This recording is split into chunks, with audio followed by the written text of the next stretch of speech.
Welcome to SportsBeat KC, the Kansas City Star's daily sports podcast. It's Tuesday, September 14th, and I'm Blair Kirchhoff. We're talking Royals today with beat writer Lynn Worthy and columnist Sam Mellinger. The first part of the show centers on the Royals' future of their hottest hitter at the moment, Andrew Benintendi. And then after a break, we discuss what a 2022 Royals lineup might look like. While we were reporting the show as a SportsBeat Live, the Royals were breaking news that we didn't get to talk about on the show. The team has a new general manager. In a move that doesn't come as a huge surprise, J.J. Picollo moves up from assistant GM to general manager. Of course, that's been Dayton Moore's role since 2016. Dayton Moore becomes the Royals' president. These moves, like I said, have been subject of speculation for a while, so I want you to read about the changes on kansascity.com and in the print editions of the Star, and of course, in the Star's new morning sports edition that'll come out tomorrow morning. So, okay, let's get started talking Royals with Sam and Lynn. Hey, good morning from Kansas City. Welcome to SportsBeat Live, our weekly discussion about the Royals with the Star folks who know them best, and with you. Please join in the conversation with your questions and comments. Want to thank the University of Kansas Health System. They've been with us all year as our sponsor, and you will hear from them later in the show. Good morning to Lynn Worthy and Sam Mellinger for being here. What's up, guys? What's up?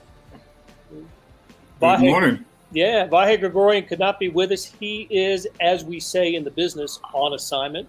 He really is. He really is. I kind of lied the last few weeks saying that he was on vacation, but no, he's really on assignment this time. So we'll get Vahe back next week. All right, guys. Here's where I want to start today. Before young Lynn Worthy was knocking around the minor leagues, covering minor league ball in the Northeast, and when an even younger Sam Mellinger was rooting for Bo Jackson. I was a baseball fan as a kid, and when I was young, I started to hear about this thing called baseball bennies. And I was a kid. What do I know? Baseball bennies didn't mean anything much to me. When I got older, I later found out those weren't a great thing. Those were like stimulants, right? Drugs. Baseball players were using bennies to basically as stimulants. Well, I got a different definition of baseball benny these days, and Andrew Benintendi is the Benny of the Royals. He's playing great, and he's the American League Player of the Week, and I think that prompts a discussion about what his future with the Royals is. Before we get into that, I wanted to show you some Andrew Benintendi highlights from this past week. Let's go ahead and roll that back. Benintendi hits it high in the air to right field. That ball is way out of here. So he did get one in the strike zone, and Benintendi, who's a very good changeup hitter, lifts it to right, and the Royals have a 3-0 lead in the first inning. And Benintendi goes up the middle and into center field. And he has a 3-hit game. And a drive to left field. Ref Snyder is at the wall. Gone! Base hit number 4. Home run number 2. And Andrew Benintendi has his second 5-run game of the trip. Clutch. And a line drive is into center field. Nicky Lopez is going to come home on Buxton. The throw was cut off by Sano. And the Royals are on the board.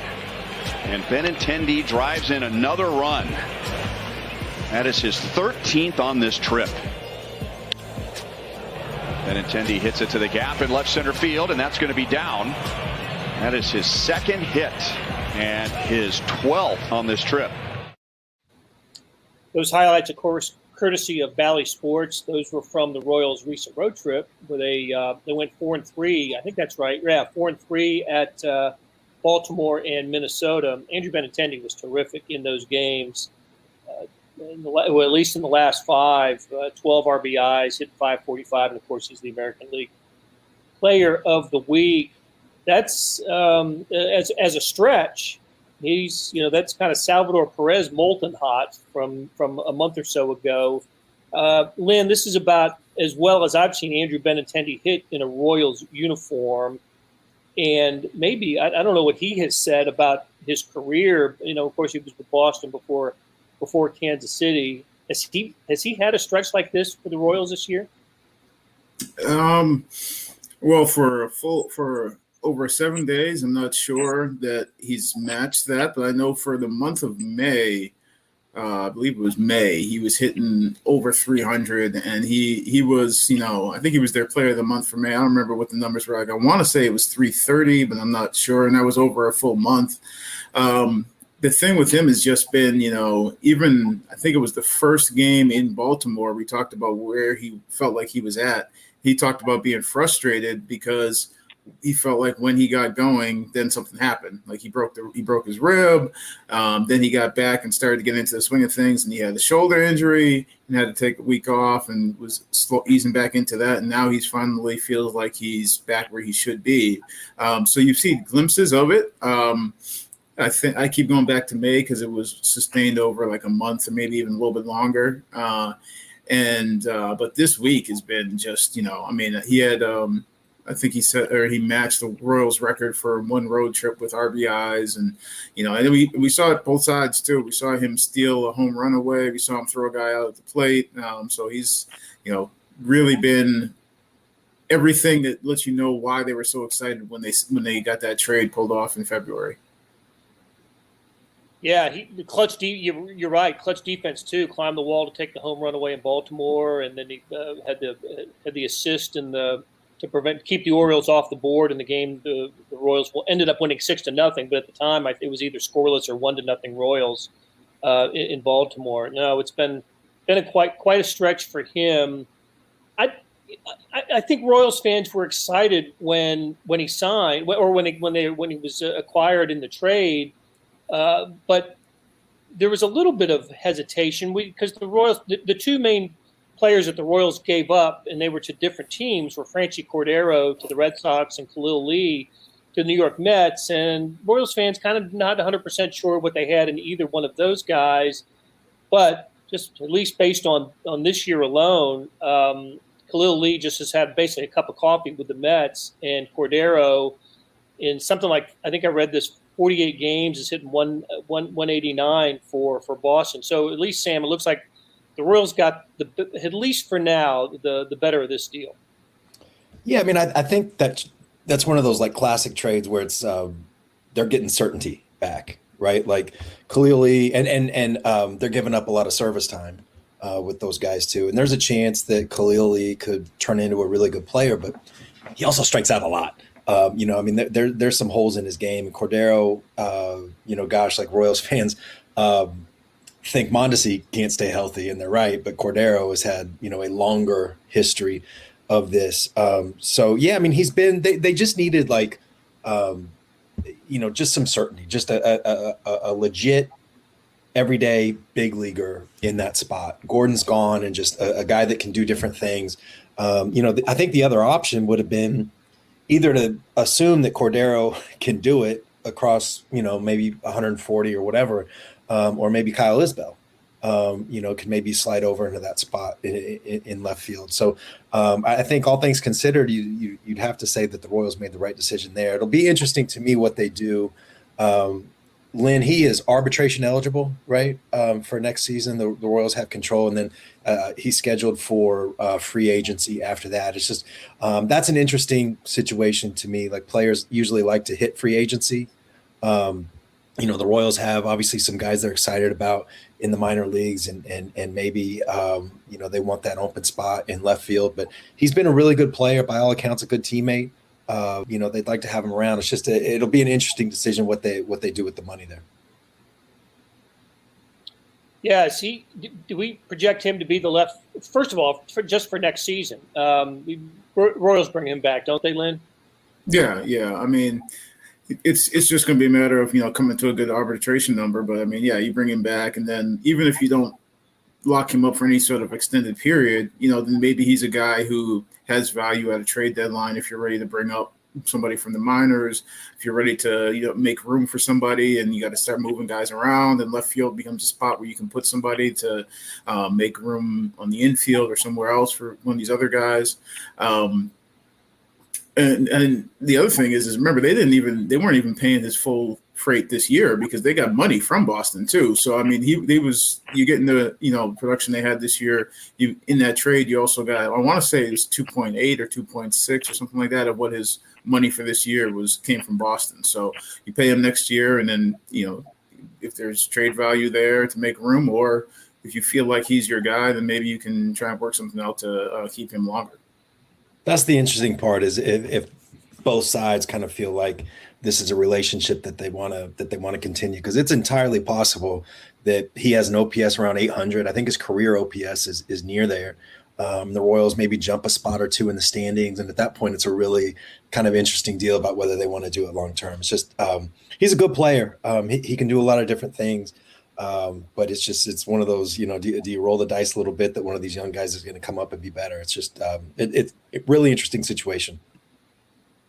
Starting left fielder for a world champion Red Sox team in 18. He's 27 years old, and I think his stat line right now, his home run power totals, his percentages might not be too dissimilar to what Alex Gordon was at similar junction of his age anyway, and maybe not point in career, but age, and when I think about the Royals for next season, and we're going to talk about that in a moment, I think about all the positions that are, where the Royals either have a glut of candidates or candidates who I can't identify right now for certain positions. But left field is one that I think, okay, you check that box. You've got Andrew Benintendi in left field, and stays healthy. You got a guy who play 150 games and give you, maybe 15 to 20 home runs, 80 RBIs, and as you said, an 800 OPS, which is, you'll take that with this team. So, I don't know. This last week I hadn't thought much about Benintendi. He hadn't given us a whole lot to think about. It's just solid, above average season. I don't know what his WAR, defense and overall WAR is, but I like him in the lineup, and I'll tell you one thing I really like about him is his power to the opposite field. He's one of those a couple of his home runs this year. He muscled up, and even at Kauffman Stadium has gone oppo at the K, and of course we saw the highlight of one of those. I think it was at Minnesota going the opposite field as well. Another kind of a longish distance for a home run. So, Lynn, am I right? We talked about this before, but I think the Royals can check that box about Benintendi for next season. Yeah, if they want to, they definitely can. Just pencil him in left field and work around that and say, okay, well, we've got that one taken care of, and the other spots are the ones that we need to focus on.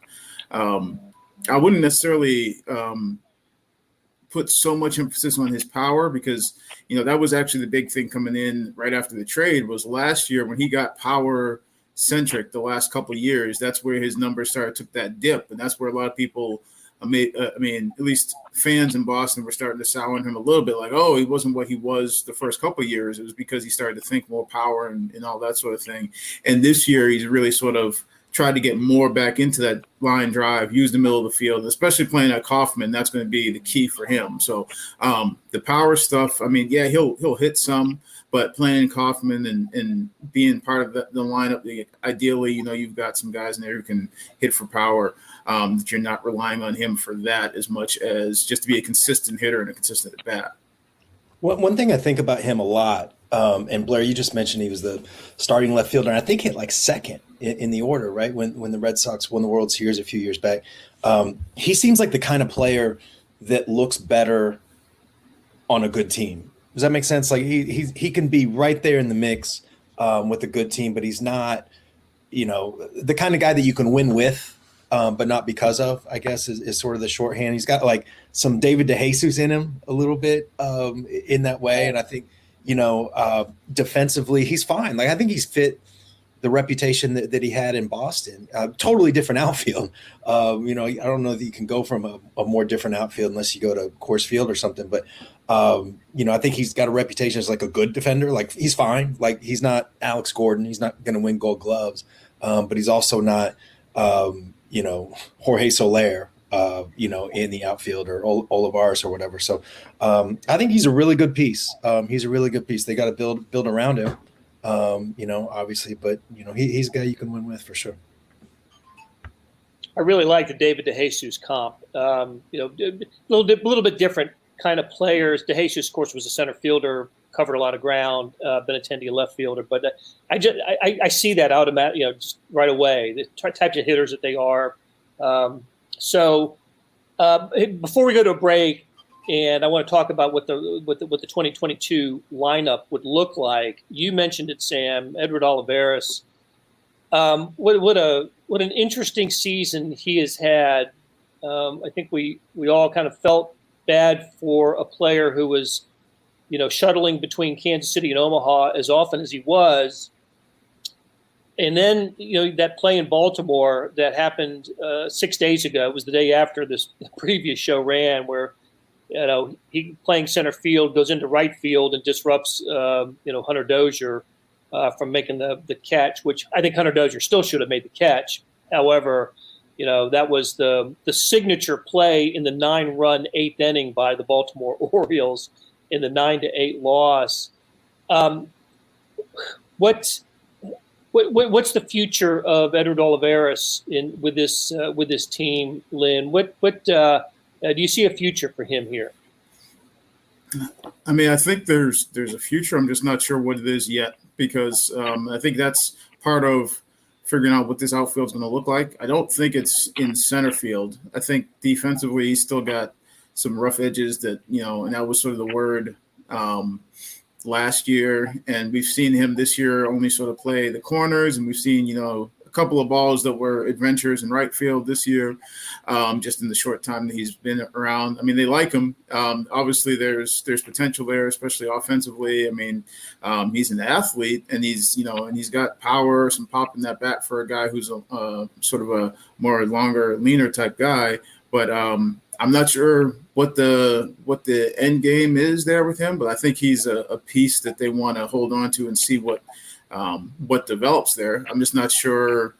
I'm not sure if they're sure what the ultimate role is for him.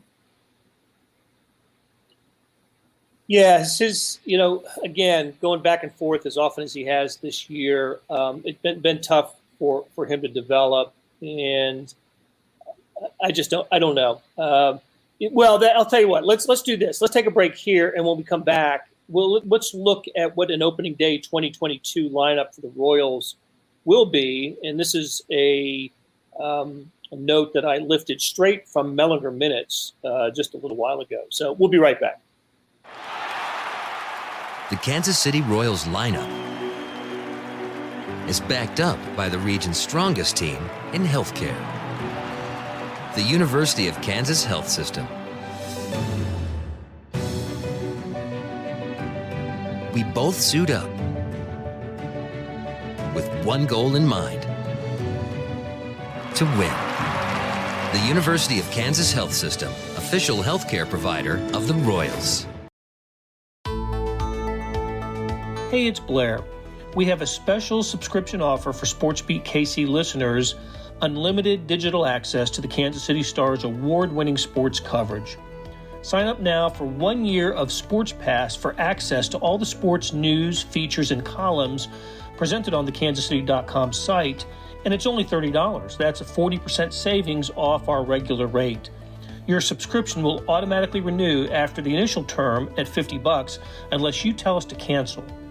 Your subscription helps support the sports coverage of kansascity.com and the Kansas City Star, and that support has never been more important. Please visit kansascity.com/SportsBeatKC offer to get this special offer. And as always, thanks for listening. Okay, Sam, I don't know exactly how you worded this, but I was deep into your Mellinger Minutes today, and saw that you had projected a lineup. Now, don't get caught up in the batting order, but I was more curious about the positions anyway. And so I'll read it out, and you tell me what you had in mind when you made this. You had Whit Merrifield at second, Lopez at short, Mondesi in right, Mondesi in right, by the way. Sal Perez catching, Santana the DH, Bobby Witt Jr. in center field, Benintendi in left, Nick Prado at first, and Melendez at third base. That's something we need to talk about too. So that's obviously a possibility of projection of. Is that sort of a little combination of maybe not opening day, but best possible scenario for the Royals to be competitive second half of next season? Yeah, I mean, I don't know. It's lots and lots and lots of speculation, right? And there's some moving parts there, and I think the most awkward in there is probably Mondesi in right field. But I do think that they're not just going to move him.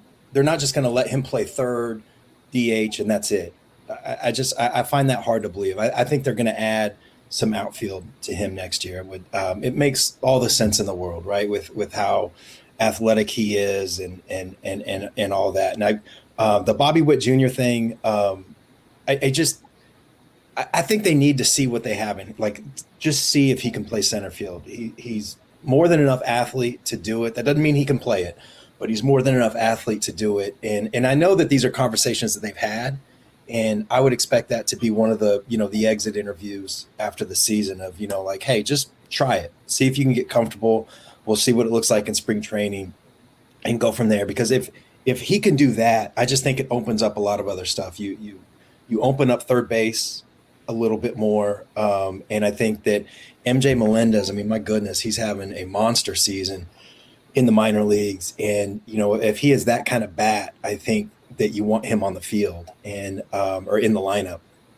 And, he's got the arm, he's got great hands. I think they've looked at him a little bit at a corner outfield spot. I don't know that he's like super agile and athletic to do that, but they've tried him at third base in Omaha. And, all I've seen is the one clip that I put in the minutes there. I mean, he covered a lot of ground, to catch a foul ball. I mean, that was a nice play. So there's just, look, I think they're going to this could be a team that has 100 different defensive lineups, or in batting order combinations next season, just because between Witt Jr., Mondesi, Whit Merrifield, Hunter Dozier, Bobby Witt Jr., MJ Melendez. I mean, it's just a lot of guys that can play 2, 3, 4 positions. So it's fun to kind of toss it up and see how you can get everybody in. And that lineup that I put in there, you still have Dozier, who would play a lot, corner outfield, corner infield. I think Olivares can be a fourth outfielder for you and play and not hurt you that way. So it's a lot of moving parts.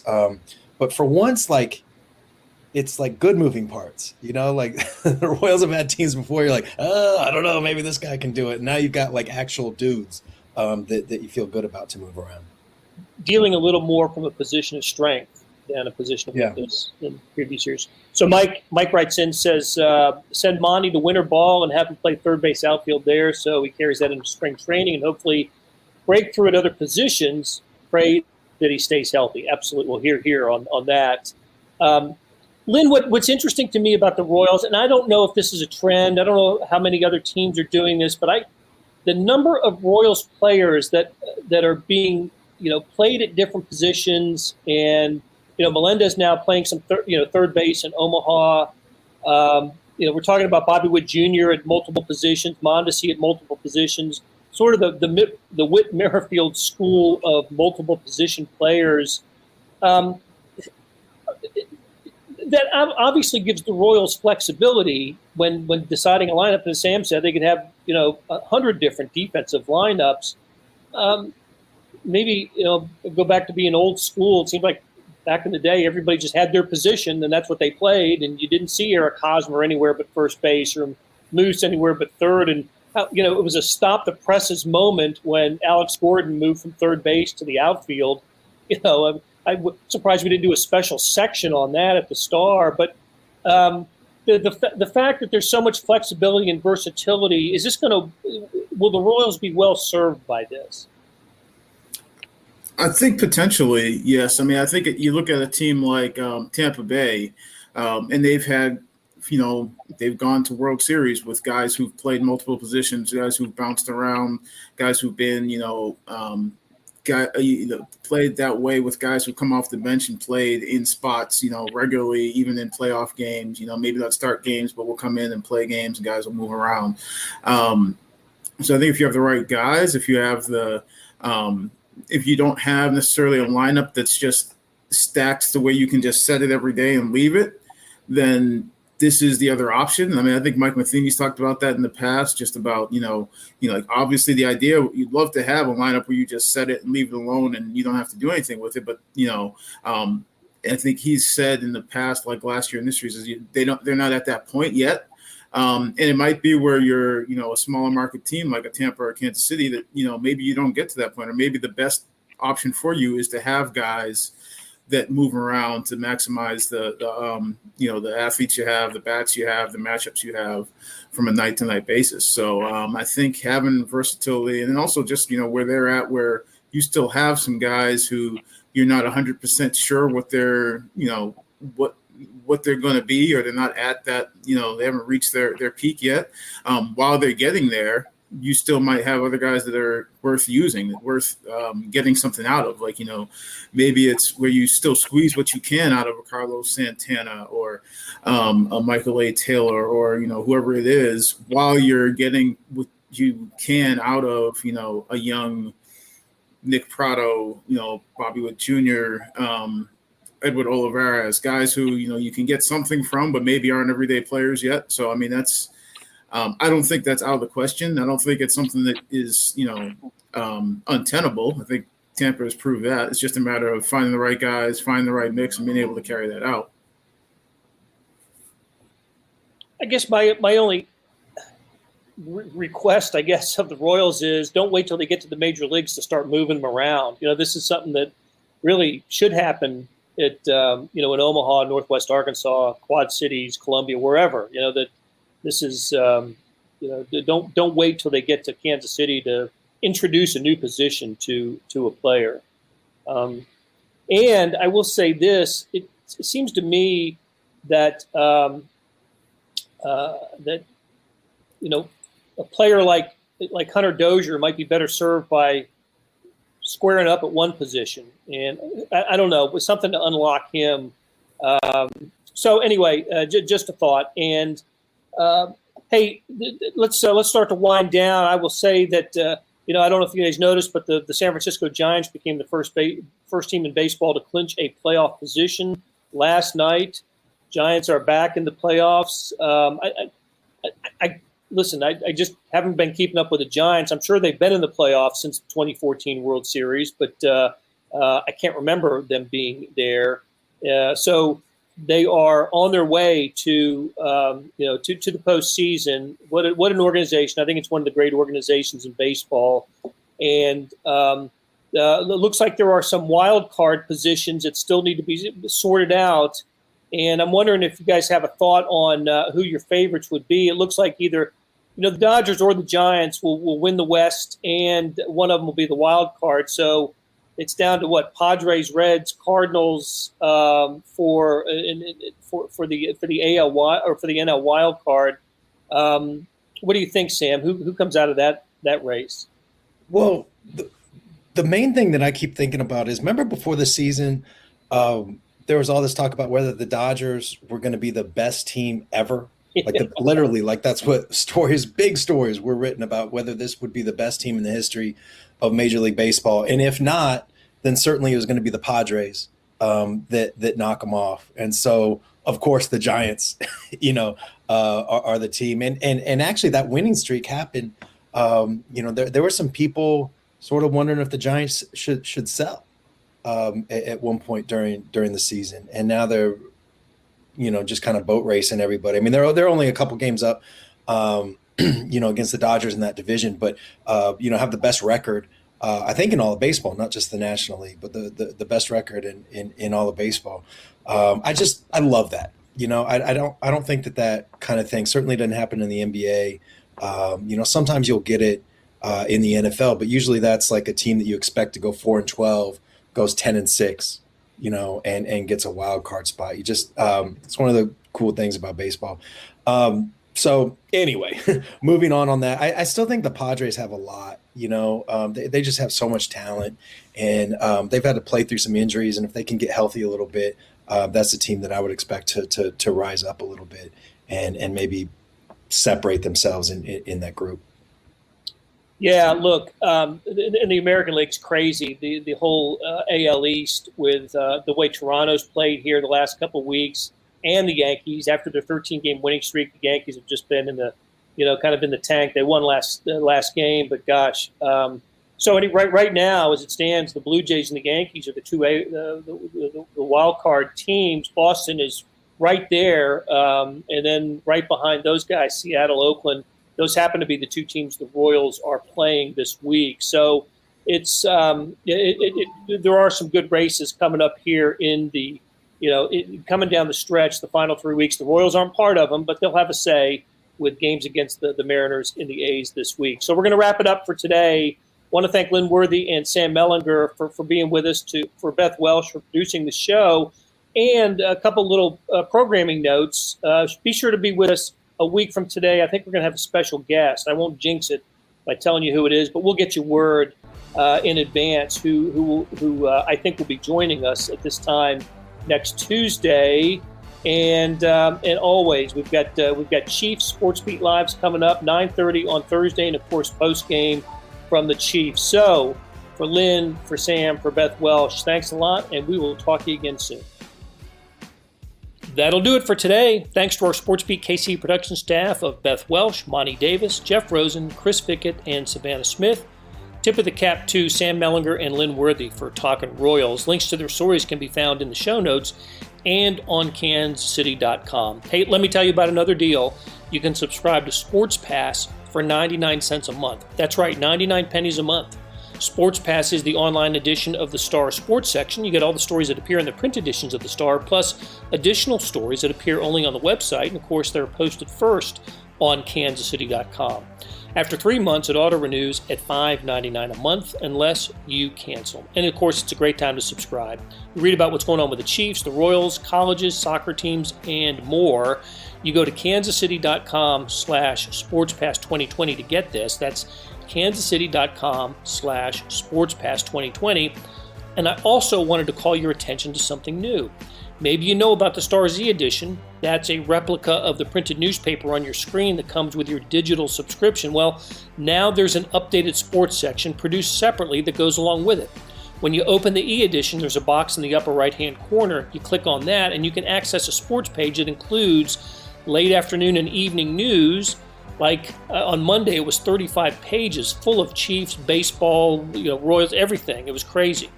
So listen, however you get the Star, I just want to thank you because you're supporting the best sports and news coverage in Kansas City and helping us produce programs like SportsBeat KC. Thanks for listening, and we'll be back on Wednesday with another episode.